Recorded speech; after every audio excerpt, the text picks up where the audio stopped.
Turkey is said to produce only 2,000 chests of opium annually. India produces 40,000 of 134 pounds each. Britain was moving them bricks.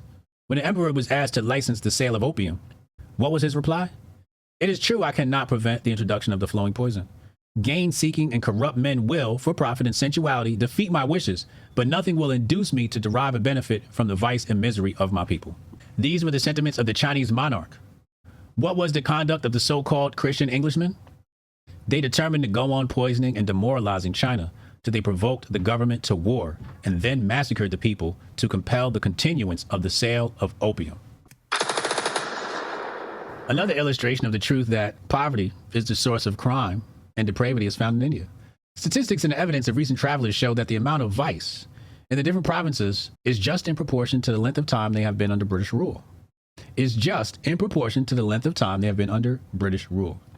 No stronger proof of the iniquity of the government, of its poisonous tendencies as well as positive injustice, could be adduced.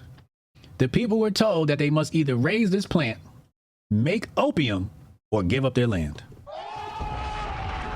Furthermore, those who produced the drug were compelled to sell it to the company. So Britain is in the dope game. Britain is pushing drugs. That white boy. The imperial government of China, seeing that the traffic in opium was sowing misery and death upon its subjects, prohibited the introduction of the drug within the empire in 1839. But the British had vast amount of capital at stake, and the profits of the trade were too great to be relinquished for any considerations of humanity. War was declared, thousands of Chinese slaughtered, and the imperial government forced to permit the destructive traffic on a more extensive scale than ever. It is estimated that about 400,000 Chinese perish every year in consequence of using a destructive drug. Among the people of India who have been forced into the cultivation and manufacture of opium, the use of it has greatly increased under the fostering care of the government. The company seems to be aware that people enervated by excessive indulgence will make little effort to throw off the chains of slavery. We just talk about the legalization of weed. That's what that's about. It's not about indulging. It's about excessive indulgence.